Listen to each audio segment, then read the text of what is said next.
Well, Dad, here we are with another podcast, and I hope people are enjoying it. And if you are, please hit subscribe. And Dad, you put out a tweet last week with Drew Doughty talking about fighting, and let's just have a listen to see what Drew said about fighting. Yeah, it can't make its way out of the league. We need fighting. I know people don't like it, some of you, but then you're just going to have all those meatheads running around, little guys being rats out there, and that's just the way it's going to go. So we need fighting. People need to be able to protect their teammates and themselves, and when it's safe like that and no one gets hurt, that's the best way. I like that Drew Doughty. He's got that $1 million smile, no teeth in the front. I don't know why he doesn't wear it. You think in an interview he'd put it on, and did you notice he said, "You people," to the girl? You better be careful saying that. You can get a lot of trouble, as they say. But no, I've been saying that about fighting all along. And if you don't have fighting, your stars won't be protected. And I'll tell you one thing about the fights now. Not as many fights now. The Sweeties have just about eliminated. But the fighting that they do have now, the guys mean it. I mean, they're throwing them. As they used to say in the old days, they throw them from Port Arthur. And, boy, pretty good fights right now. Yeah, how about Zdeno Chara? Had 2 fights back-to-back. He fought Tom Wilson, and then he fought Patrick Maroon. You know, it's a funny thing that guys are fighting Chara now. Have you ever noticed that he doesn't throw guys around like he did McCabe? Remember McCabe for Toronto a few years ago? What happens when you get 34 years old? You get a little conscience. It looks like he doesn't want to hurt guys. I mean, let's face it. If you get a fight with him, how could you win?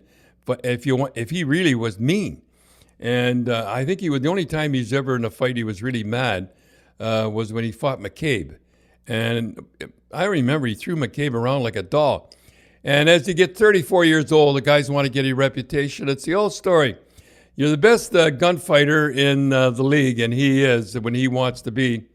Everybody wants a piece of you. And you say, yeah, he fought Chara. What a guy. Imagine he got a lot of guts fighting Chara.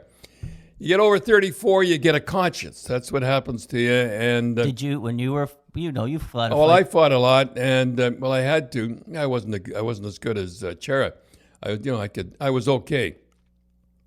But I remember when I 34, the only time I really got hurt bad is when I got over 30 years old and I had a conscience. Before that, you could sucker a guy and get the first couple of men, and you would always win. That's like the guys that are winning now. The guys like Brendan Lemieux, he gets the first couple in there, he's going to win all the time. But when he gets over 30, you get a conscience. No, I'll tell you a story when I knew I started to get a conscience. A guy named Mike McMahon. There's a funny story about this one. Is that he cross-checked me from behind, and I fell into the boards right in front of their bench, and I come up, and he kept on going right over top. And when I don't know how I did it, but I come up, and I hit him, and I knocked all his teeth out in the front. And Dr. Lordy, our doctor, told me that he was about 4 hours of getting they knocked him off of the thing. And I felt, I remember his dad was in the audience. I really felt bad about that. And, his dad in the audience, and I get over 34. And I started to get a conscience. And I always felt bad. I'll tell you a funny story about that one, too. I had Mike McMahon. When I started to coach, I got Mike McMahon had a party at the house. And I said, and I started, all the guys were in the kitchen. That's what usually happens when you have a party. The wives are in the living room and the guys are in the kitchen. I said, you got to get the first one in. And I remember Mike, he said, yeah, I know all about that, Grapes. And he had a plate in the front and everything like that. But you do get like a Chara, he gets over 34. I don't think that he wants to fight. Guys that want to fight, they want to get a good name. Hey, I fought Chara the other night, but you lose that little fire. But I'll tell you, guys like Brendan Lemieux and guys like that, when they're in a fight now, and it's the old story, Drew Doughty is right. If you want to protect your stars, you have to have a tough guy. Now, I see guys running, and I hate to say it, I see guys running Matthews. I see guys running Tavares and Nylander. These guys in Toronto, they're not protected. I think they've had one fight. I think Dermott had one fight. It was a death strip. He had a good death grip on a guy. And you'll go nowhere in the playoffs. I don't care. Your stars get run. You go nowhere in the playoffs. All you have to do is look at St. Louis. St. Louis, and again, I mentioned what they did. San Jose had a pretty good club. But all of a sudden, Hurdle's out. Pavelski's out, and Carlson's out. And Berube said the same thing. Don't worry about penalties. We'll take care of it. And that's what. And you go into the playoffs. You have to have those tough guys because it is war in the playoffs. You know, Tim, I have to tell you a story.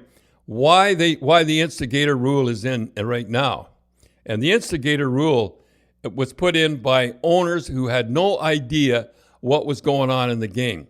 I forget the president, Gil Stein. I'm not sure. It wasn't the present day. And what happened was that they put the instigator rule in. They said they did not want the tough guys picking on the stars, which was the exact opposite. Tough guys never, ever. You never saw Probert ever run at or guys like that. You never see a guy, Brendan, and guys that lead the league. You never see them going after the stars. They always go after the other tough guy. And this was put in by owners who the nearest they ever went to ice was in their drinks. And I have to say, the instigator rule is the worst rule that ever put in. Because if you, now, for instance, your star gets run and you go after the guy and your star gets cheap shot, you go after the guy and you grab the guy and straighten him out. You get a 2-minute minor, a 5-minute major, and a 10-minute misconduct. And the guy that started the whole thing gets a 5-minute major. And you're out of the game. And there's nothing you're going to say, well, why don't they take it out? They can't take it out. Because if they ever took it out and somebody got hurt, they would say, there you are, you're putting violence in the game, taking the instigator out. The instigator rule is the worst rule ever put in, but they can't take it out because the press would get on them if they did. Well, one of the guys that fought Chara was Tom Wilson, and he's got a... Well, you know what I think of Tom Wilson? This guy can... That's why they give him a 5-year contract. If you remember when they won the Stanley Cup, if you touched any one of their stars, he went absolutely bananas. I mean, he's got a 5-year contract. I think he's making about 5-something. And because they know his value. Now, Tom Wilson's got 11 goals. Believe it or not, he's got 4 game winners, which, that's pretty good. And I'll tell you another funny thing is, Ovechkin got 20 goals. He's -4, which is, it's hard to believe a guy gets 20 goals. He's -4. I'm going to give you all little things like that. And, everybody's talking about Carlson. John Carlson should be in Norris, and he should be right now. But I'll tell you a guy that's coming on pretty good is Weber right now. Got a lot of game winners. He's a tough guy. He throws them pretty good. Weber is a guy to me. Carlson's going to have to keep it up. He's shooting the puck, is hitting skates and going in. I'm not knocking Carlson. I like him, but I like that Weber. Poor Montreal again the other night. 42 shots to 17, and they lose 2-0. And Price in the net. That's the thing that gets me. And you take the Leafs. They won 2 games over the weekend, both the times outshot. If you don't have a goaltender, you're going nowhere. It's the old story. I've said it in the first time. I was a genius in Boston and a chump when I had Hardy Astrom in Colorado. If you don't have a goaltender, you're done. And as far as Anderson, everybody in the Leafs are talking about Anderson. He seems to be the focal point. The press has convinced him that he cannot play back-to-back games. Ridiculous.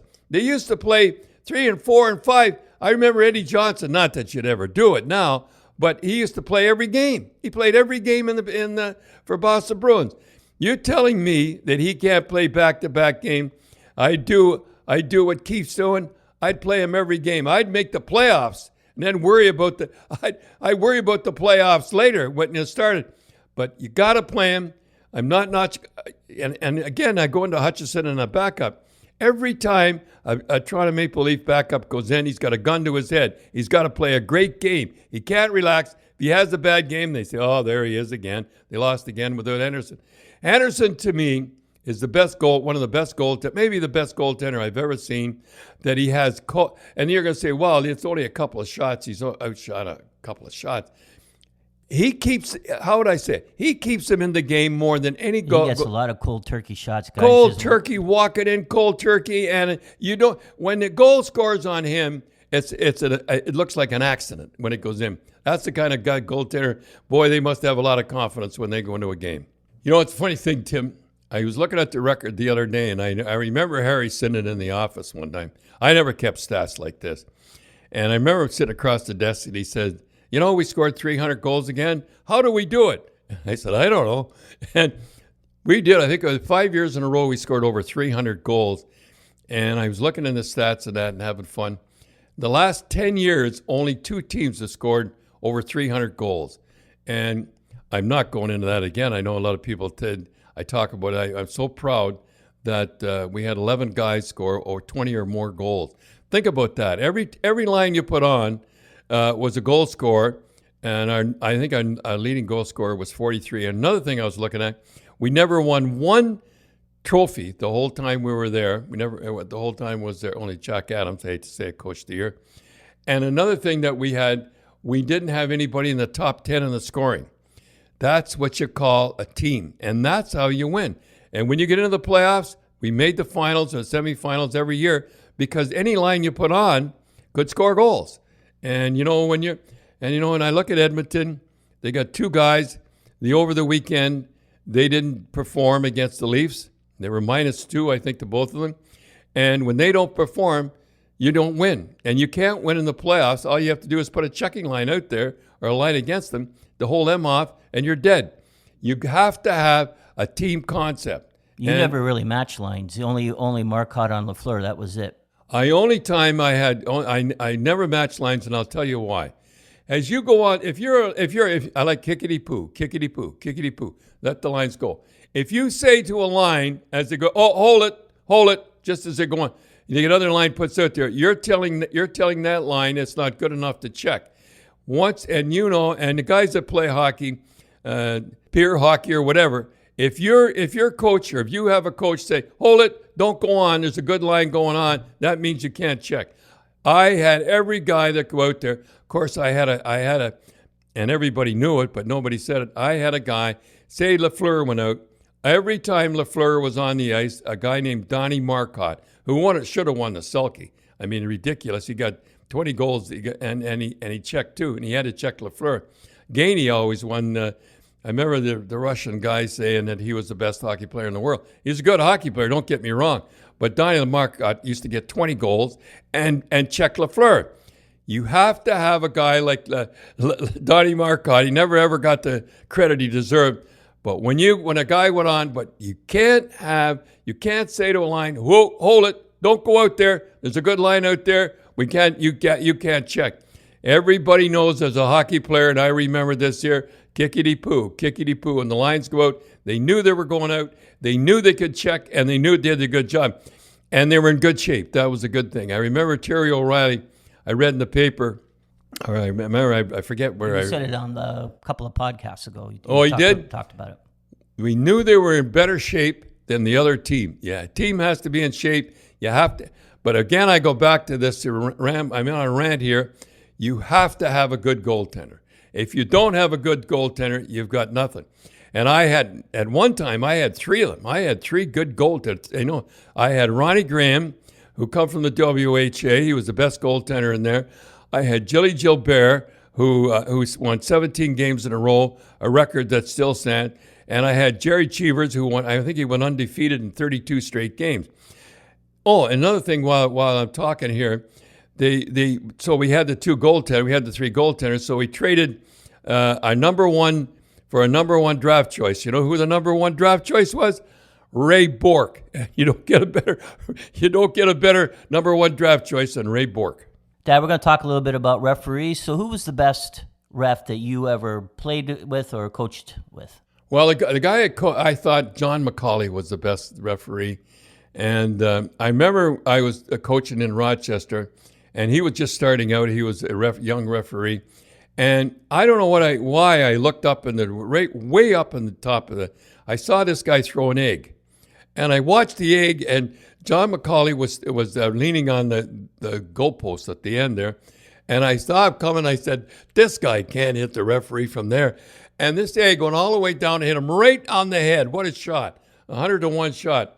And so now he comes over, and the egg's all over him. And I thought, he's really going to give it to me, get this crowd in control and all stuff like that.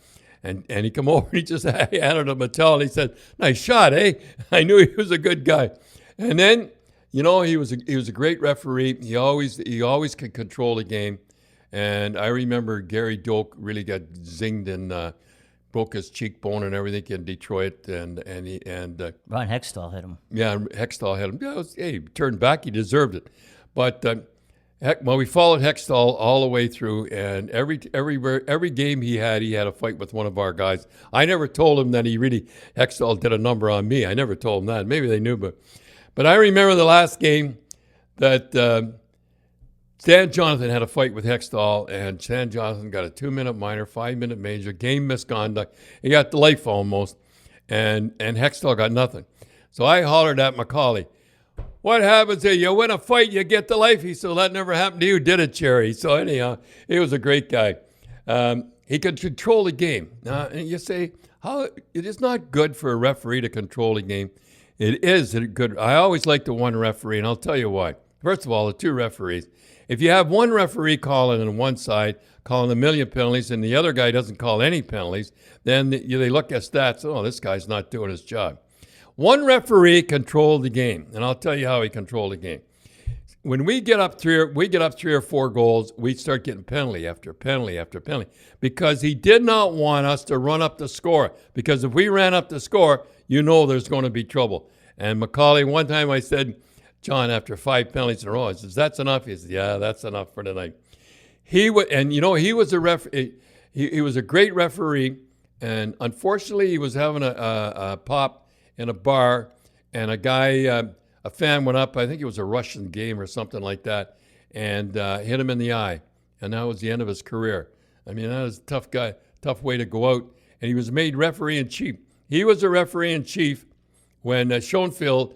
With Koharski. Remember when, I forget where it was, and anyhow. New Jersey. It was have another Jersey. Donut. Yeah, have another donut, you fat pig. He was hollering like that. It helped Koharski because he lost a lot of weight. I remember that was a game. I was standing right in the middle of the whole thing. I was all dressed up. And I remember the guy who was in charge to come up and he said, "Are you the singers, boy?" Anyhow, and McLean got a big kick out of that one. I was all dressed up. But I remember Macaulay ran the game. They had two.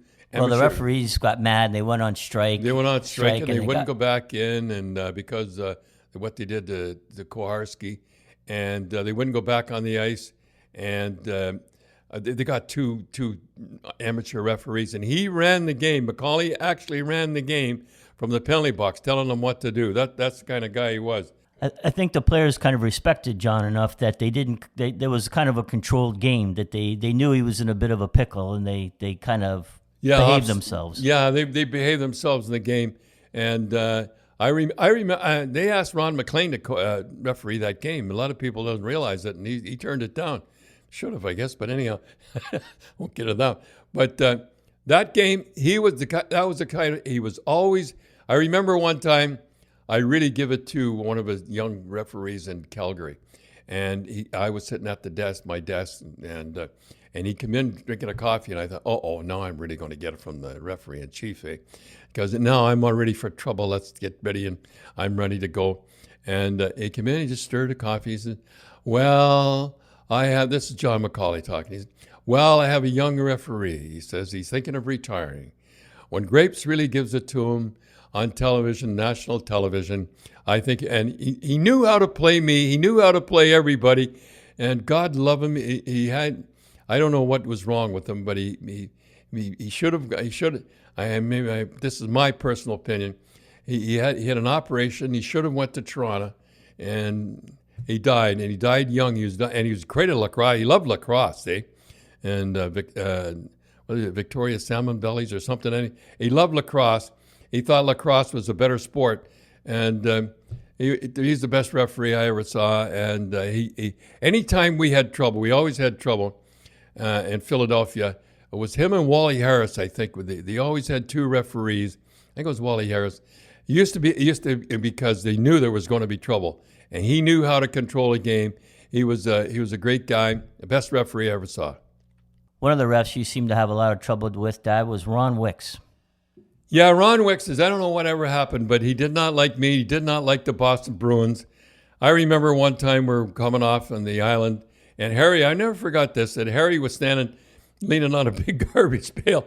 And all he said was, "Nice game, Wixie." And he said, 2-minute minor. says, wait a minute. And I'm going behind him. I'm walking behind. Wait a minute. You can't give us a 2-minute minor. I went in the dressing room and I said, look, we got a penalty. We got to kill this penalty. I didn't tell him who scored it.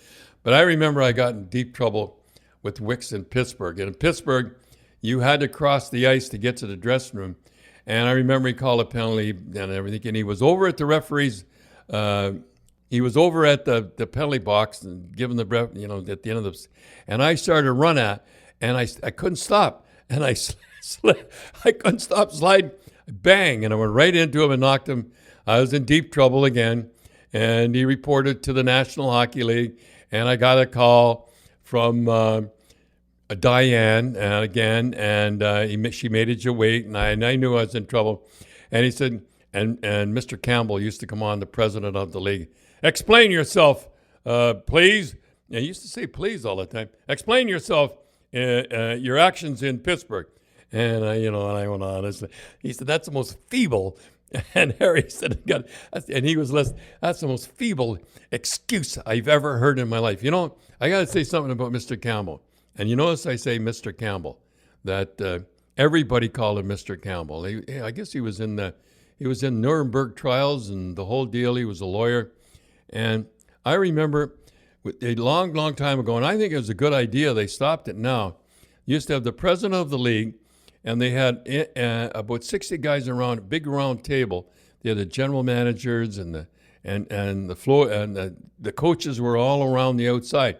I think said it was about 120 people there, and I think it was a great idea because the president could express his feelings to, and the guys around the outside never said anything, but the general managers and the assistant general managers, the 60 guys around the inner table, used to do all the talking. So he was getting old by then, and he had to go to the washroom. So I said, time, 10 minutes. So he got up, and he wasn't walking too good, and he walked, and we're all sitting there quiet. Nobody said a word but Mr. Campbell. He was really respected. And he came to me, and he stopped. I was happy. I said, he's really going to give it to me. And he turned to me, and the only guy, and it was quite an honor. He turned to me, this young man. Here I am getting in trouble. He says, are you keeping out of trouble? And I said, yes, Mr. Campbell. He says, good, keep it up. And he shook my hand and kept on walking. Yeah. And when he walked out of the room, everybody looked at me. And I couldn't believe it. And I always remembered Mr. Campbell shaking my hands like that. And he was, I always remembered that. I remember Mom and I were sitting at Boston Garden, and Mom looked about 3 rows behind us, and Mr. Campbell was sitting there. And I looked up, and Mom goes, there's Mr. Campbell. And I looked up, and she sees the president of the league. So Mom said, well, go up and say hello. So I said, no, I did much. She said, no, go up and say hello. So Mom made me go up between periods, and he's sitting there, and I go, hello, Mr. Campbell. I'm Tim Cherry, and he didn't make the connection. And he goes, he says, hello, young man. And he goes, I go, my dad's Don Cherry. And he just kind of shook his head. And then I said, my dad wanted to know if you got the check he sent you for the fine. And he started to laugh. He says, yes, you could tell him I got it. Thank you very much. He was quite a man. He was like Eddie Shore. He wasn't very big, but he commanded respect. Yeah, I had Dennis Morrell. He was another referee I seemed to have a lot of problems with. I remember it was in Minnie, and he suspended Terry O'Reilly because Terry O'Reilly threw his gloves. You can't throw both gloves at the referee. And I wouldn't put the players on the ice. I don't know, for some reason, I must have been nuts back in those days. And he says, I'm forfeiting the game unless you put your players on the ice. I says, well, forfeit the game. What do I care? We're losing 5-1. And I finally put them on. But I remember I used to always have trouble with Dennis Morrell. I remember one time in St. Louis we were playing, and Brian Lewis was giving us 3 or 4 penalties in a row or something like that. And there was a big scrum on the ice. And I reached back like a fool, and I grabbed this water bottle, and it was a big water bottle, and the guys had taken the top off. And I threw it, and I thought, what have I done? If it ever hit a player on the ice, or if it ever hit a player on the head, it would have broke his neck.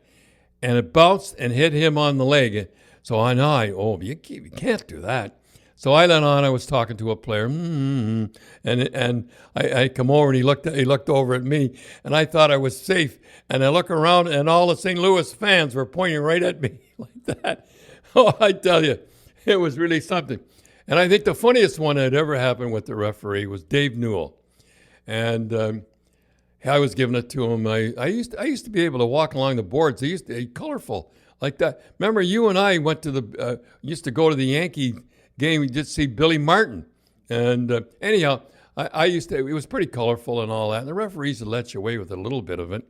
And I remember I was giving it to Dave Newell, and all of a sudden he called timeout, timeout, and he come over, and I thought, oh yeah, you're going to give me trouble, eh? So I got down in front of the bench, and I'm ready for trouble. He come over, and he poked me in the chest, and he said, "That's the sharpest suit you've ever worn." And on television, I said, "There's Dave Newell setting Don Cherry straight," and the players were killing themselves. The only time I was ever speechless. But you know, when I played, the sharpest guy who really controlled the game was Red Story. And I remember when I was just a rookie, I was playing, and he come up behind. This is how they used to do it. They used to control the game. Do that again, number 2. And he never mentioned your name. He just mentioned it. Do that again, number 2, and you'll get a high sticking penalty. And they controlled the game. You never did anything against Red Story. And I think he had a game I think it was in Chicago, and I remember he was on the Grapevine. He tells a great story. This is hard to believe, folks, but listen to this. 8 years of there, 2,000 games you did. You're a Hall of Famer. But you remember April 5th, 1959. That must have been in Chicago. It was. It was in Chicago, and I'm lucky I'm here. Tell us about that game. Well, the thing is, you got to realize Chicago had been in the bottom of the league for years, and Montreal had been at the top of the league for years. And all of a sudden, they've got Ted Lindsay from Detroit and Glenn Hall from Detroit, and they got Litzenberger from Montreal, a few more. They got 6 players into Chicago to build up the team. And now they're in the semifinals, and it's the 6th game against Montreal, the winner to go into the final. And they got 20,000 people in the building. They used to say 16, but there was 20. And it's a great game, really a fabulous game. You couldn't hear it. All 3 officials had to blow the whistle to stop the play. You couldn't stop the play. And what happened was, it's a very close game. And Eddie Litzenberger, who was a big guy like me, and they're one of their leading scorers, he comes waltzing out of his own end, and Marcel Bonin from Montreal puts his stick flat on the ice in front of him to trap the puck. And Big Litz, who was as awkward as I was, he steps on the stick, and he goes up in the air. And all the Chicago team are stopped. They quit skating, and they're waiting for me to call a penalty. There's no penalty. He stepped in the guy's stick. I can't give a penalty. Before they get their senses back, Montreal score a goal. Now there's a little bit of a disturbance. Slightly. Because they can see their chances of going to the final are sort of slipping. We're in the 3rd period now. Yeah. Now, it took us maybe 20 minutes to get the game started again. Tell us about Doug Harvey. Well, how about Todd Sloan? First of all, during this episode, there's only one episode. Oh. First of all, I go to drop the puck for the face-off, and somebody says, "Look out, Red!" And I turn around. This guy's running out in the ice with a pail of beer, and he throws it right in my face. And I grab him, and Doug Harvey grabs from the other side, and Doug knew me, and he knew and he could see. He says, "Red, you can't hit a fan. You can't hit a fan." He goes, bing! He hits the guy. He dings it.